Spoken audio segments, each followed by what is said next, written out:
All right, so these two videos are going to show you just different techniques. Remember, the tomorrow is an async day, so that means there'll be a video up for you to look at of me, and then you will use this time to work on your paper sculptures. So, and the marking period is Monday. I'd love for these sculptures to be done by Friday. That gives the weekend to those of you who are a little behind to get things done, and then no later to submit them for Monday because the marking period will grades will close. So again, makeup work, keep doing that. You got this week to catch up if you need to, and then we'll move on. So these, let's look at um, this first video of just different ways. And this guy has a two-part video. I probably will show you the second part tomorrow. And this is just ways of constructing. Oh, this is part two. Okay, when you go back to part one. Okay, so this is going to show you different ways of manipulating the paper to get components to start to do your piece. Technique that I'm going to share is called rolling. Rolling is actually pretty simple. So I'm just going to take a piece of paper and I'm just going to roll it up. So if I just roll it up by hand and kind of hold it for a moment or so, it will actually kind of curl and it'll become three-dimensional. A way I can actually make it curl more without really bending up the paper is to actually use the edge of the table, or in this case, I'm going to use the edge of this box. And what I'm going to do is lay the paper flat on top of the box. I'm going to kind of hold the paper to the top of the box slightly with this hand. I'm going to pull straight down with this hand. So the paper actually bends. And then I get sort of a curve. Then I can actually go the opposite direction and do the same thing. And that starts to give me an S curve. So of course, the more I do that, the more it's going to curve and the more it's going to roll. So this gives me a free form kind of rolling. So that's one thing that I can do. That's one way I can roll. Another way to roll and create some simple forms is actually to roll a cylinder. So I like to take a piece of paper and I like to roll it first so that it is actually curved. And it kind of has that memory of a curve. It'll actually make it hold its form a lot better. Okay, so I've got the paper curved, got it rolled. Now what I'm going to do is use glue, and I've got a little bit of glue here. I'm going to actually apply it with a paintbrush. This gives me a lot more control of the glue. I'm putting it on the inside edge of my paper. Just a little bit of white glue. Okay. And then I'm going to just roll this back over. I'm going to tuck that side in, and I'm going to tuck it under, and I'm going to hold it. So I'm going to use the table. I'm actually going to put my fingers in there, and I'm going to roll it. When I glue, I like to do what I call the 30-second rule. And that is, I'm going to hold this paper for about 30 seconds. If after 30 seconds it doesn't stick, that's because I either used too much glue and it just pops apart and the glue hasn't dried, or I haven't used enough glue and the glue is totally dry before it actually stuck together. Okay, and so that quickly, I've got a cylinder. That's my first form. Another rolling technique is to actually create a cone. So I can take my paper and take a compass. I like to use these safety compasses. They're actually very easy to use. And I'm going to draw a circular shape, not a full circle, but part of a circle. I actually think of the old arcade game Pac-Man. I'm actually going to draw a Pac-Man shape. So the way I use a safety compass is I lay this down. This part right here is going to be the center of my circle. So I always mark the center of my circle in case my compass moves. So if it moves, I can always put it right back where it needs to go. And then I'm going to go ahead and draw my circle. I want to be careful not to draw too big.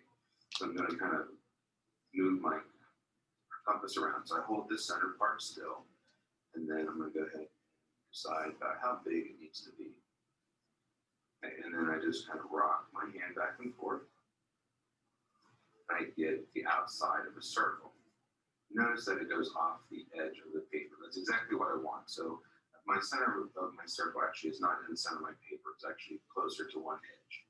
And then another reason I like these safety compasses is that they have built-in rulers. I'm actually going to draw in Pac-Man's mouth. So I'm going to line up the center of the circle with the end of my line there that actually is close to the edge of my paper. And do the same thing over here. Okay. And then I'm going to just cut it down. Tip about cutting with scissors, especially a round shape like this, I want to actually turn the paper. So as I cut, my scissors pretty much stay still. They turn a little bit, but I'm turning more of the paper. And I'm going in kind of short strokes, okay, instead of trying to cut it all out at one time. So my paper turns, not my scissors. And then I'm going to cut Pac-Man's mouth up. And then I'm going to go ahead and create a cone out of this. And I want to be careful of the pencil lines. So whenever I do this, what I'm going to do is actually have the corner of Pac-Man's mouth here be the top of my cone. But I want to hide the pencil marks inside the cone. So I'm actually going to bend these 2 points toward each other and really line up this line with that line. And I kind of tuck one under the other. And that gives me my basic cone form. To make it a little bit skinnier and a little bit taller, I'm going to kind of walk the inside part of this around with my thumbs. And then I've got my cone. And I'm just going to spread a little bit of glue. And then I sit down and I would hold it. I don't need to do that. I already have one made. So here I have my cone. The next technique is folding. Folding is pretty simple. I can just take a piece of paper and I'm just going to fold it. I can fold it straight across and just crease it. I can use my fingernail or my thumbnail or a spatula or a bone folder to really crease it well, make sure that it's really flat. And that creates a three-dimensional piece of paper. I can get kind of fancy with it and fold it in different directions and have diagonal folds and whatnot. And then when that stands up, I've got something totally different. I've got a free-form folded sculpture going. Okay, so that's a simple fold, but I can actually take my cylinders that I've made earlier and I'm going to create some other forms out of it. Okay, so the first form I'm actually going to create by folding a cylinder is a square prism. And when I do a square prism, I'm just going to actually squish my cylinder flat. I'm going to go ahead and just press it down. I'm going to fold the edges, really crease them well, and I'm going to pop it up. Now, to get a square prism, I'm actually going to line these two corners up because a square has 4 equal sides. So without measuring, I can just line those up, crease them, flatten out my creases, and then simply I've got a square prism. Okay. And then from another cylinder, I'm going to go ahead and create a rectangular prism. Rectangular prism, it starts out the exact same way as a square prism. I flatten both sides, just push it down flat. And then instead of lining up my corners, I'm going to squish it so that my corners are offset, so that they're not even. And what that does, it gives me a long side and a short side. So here's my long side, here's my short side, and when I pop it up, I have a rectangle. And then the final form I'm going to make out of my cylinder is actually a triangular prism. For a triangular prism, I want to be careful because I'm only going to squish one fold at a time. And I'm going to make 3 folds. So I'm going to take my cylinder, I'm going to just squish. I always work near the seam so I can hide it. Really crease it down. And that gives me a teardrop form. And then I'm going to go ahead and pick another spot, not halfway, because then I can't do a triangle, but somewhere over here. And go ahead and just squish it down. So that way I have 2 folds. And that gives me sort of a mailbox form. And then at the top here, I'm just going to pinch that together and do my third one. And that gives me a triangular prism. Just like a cylinder, I can actually take a cone and squish it, and instead of creating a prism, I'm actually going to create a pyramid. So I'm going to take my cone, I'm going to go ahead and squish it and flatten it. Smooth out my creases. Okay. I want a nice square pyramid, so I'm going to take my corners, line them up, and squish that flat. Do the same thing. Flatten out my pieces. And there I have my pyramid. But the only problem with this is that my bottom isn't straight. So if I flatten my cone again, I can actually take my scissors and cut the bottom flat. And so then I'll have a nice pyramid. Another folding technique is actually something that I learned called the cat stairs. And what I'm going to do is actually glue two strips of paper together. I'm going to glue them perpendicular. So that way they form a right angle. I'm just going to put a little bit of glue up here. And I'm using two contrasting colors so that you can really see how this is done. And I think it actually makes a really interesting visual effect with the two contrasting colors. But you can do the same color. Okay, just hold that for a second, make sure that it's stuck down. Okay, so I'm going to leave this laid flat on my table here. And what I'm going to do is to actually fold the one that's on the bottom, in this case the red, over top of the yellow. So I'm just going to take this and I'm going to leave it flat on the table. I'm going to fold red over yellow, making sure that my fold is right at the edge of my yellow strip, that it's nice and straight, that everything stays nice and parallel and perpendicular. So now it's yellow over red. Again, making sure that it's nice and straight. And then it's red over yellow. So it's always the bottom one over the top one. It's really important to keep this flat on the table because I've seen a lot of people do this and they'll pick it up and they're not really paying attention to what's on top, what's on bottom. And instead of having a spring, which will be the end result, they just have a big wad of paper because they folded it incorrectly. So red over yellow, yellow over red. So just back and forth. So I'm trying not to pick up my paper from the table, or at least the whole thing. I pick up these ends, of course. And if I want the cat stairs to be really long, to have a really long spring, this is a point where I can actually glue another yellow strip on and then another red strip on. I'm just going to keep doing that back and forth. Red over yellow, yellow over red. Try to take my time to make it nice and neat, nice and straight.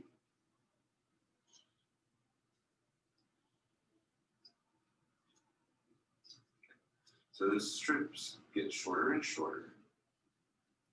And eventually I'm going to get to a point where I can glue them. Okay, so my yellow one was a little bit longer, not a big deal. And what I'm going to do is put a little bit of glue right here on this last red piece. And then just hold it down for a second. Just kind of squeeze it in my hand. And then I can take my scissors and trim off this last little bit of yellow. And then I will have my cat stairs spring. Kind of pull it out a little bit more so that you can see it. The next technique that I'm going to show you with paper sculpture is a curling technique. There are two different ways that I can curl a piece of paper. The first is to take a rounded object like the handle of this stylus, which I'm going to use later for scoring. But I'm going to take my thin strip of paper and actually roll it around my stylus. That's probably the easiest way to curl. And then it's just going to roll up on itself, and then I'm just going to pull it off. And there I have my curl. It's a little tight. I can just take my fingers and kind of relax that curl a little bit. So that's my first way of curling. The second way of curling is probably what a lot of people know from doing ribbons.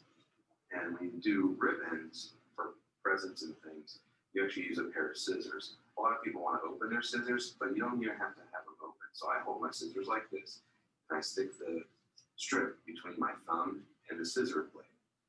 And the key to this is actually to have a bend in the paper as I pull it. So as I pull it, that paper actually bends about 90 degrees. That gives me my curl. So kind of see it from a different angle. It's like that. You don't have to go fast. I don't really want to clamp down hard with my thumb because I can actually rip my paper. The nice thing about this technique is I can actually come back on the opposite side and do a curl that goes in the opposite direction. So now that gives me a nice S curl. All right. So we will save part 2 for tomorrow. But I did want to show you this is a relief sculpture made of paper. And the important thing about this is that the amount of design preparation that went into this particular piece.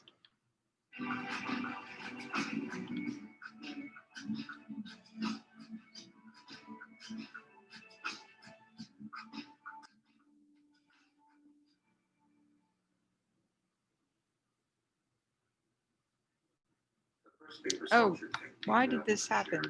Whoops. I guess it was at the end of that. Man, I lost it. All right. Here it is. This isn't just supplies. It's a masterpiece. It's where did you buy that? Or why did you make it? Okay.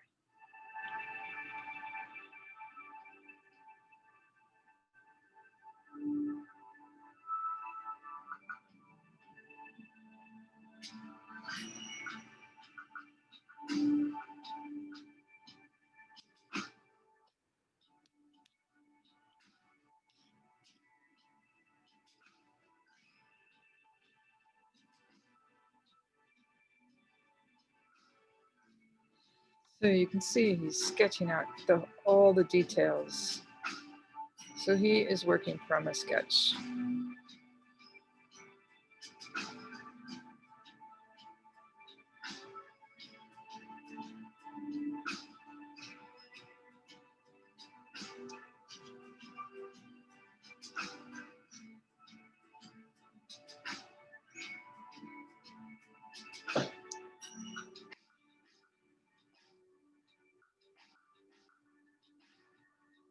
He's also using a transfer technique where you use pencil on one side and then go over the lines on the other. And you can see how that transfers to that paper. So he's transferring these shapes to the colors of the paper he's going to use.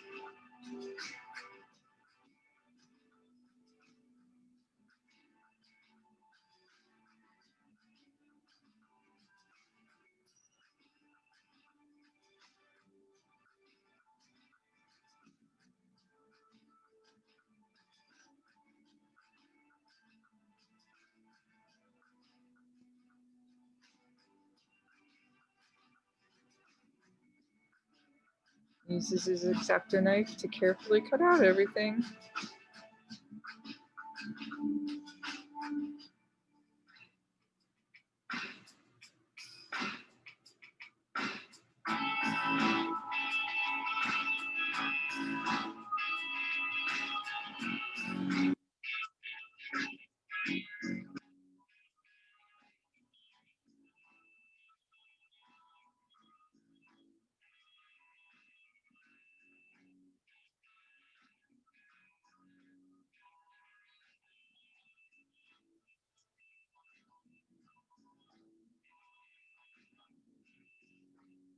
And then he's folding his paper to add dimension to his pieces, so they're not just flat.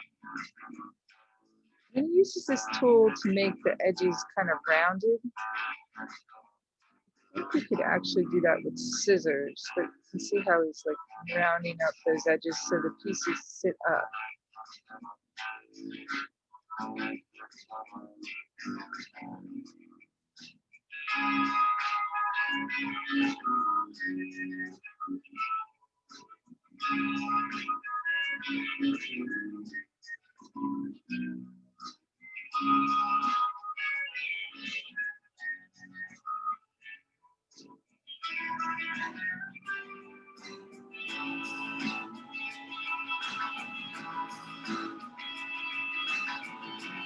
He uses a little bit of tape to hold them together while he's working.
So, in case anybody wanted to do landscape, that would be a way to go. But it's pretty intricate, isn't it? But beautifully done. So, that being said, I am going to stop sharing this. And I'm going to just have you guys remember what I was doing the other day with the triangles. I don't know if you're going to be able to see this, but here is my sculpture. It kind of sits on the table. And what I wanted to point out to you guys is that as you're working in sculpture, and this happens all the time, is that I'm having a balance issue, right? I cannot, this will not stand up without me being weighted here at the bottom. Oops, it's going apart. All right, so what I would simply do, and this is something to say in regard to sculptures that you probably see out in the world, is that they're all on bases. And bases are one of the things that will help you with stabilizing your sculpture. So what I'd probably do is just glue the bottoms down to a base of paper, and then I'd be set to go. So I don't know if you can see that. Let's see how I would glue it down to here. Right now, I'm just holding it. But there you have it, my little triangle archway. So just be prepared when you're working that you may encounter some of these issues, and you're going to have to creatively solve those issues to complete your piece. And don't forget about the base. All right, so let me see if anyone here needs to get some materials. And then just remember, again, tomorrow's async. Project due by, I'll put it up on Friday with the assignment, no later than Monday, because of the end of the marking period. So anybody have any questions? No? All right, I'm gonna stop this.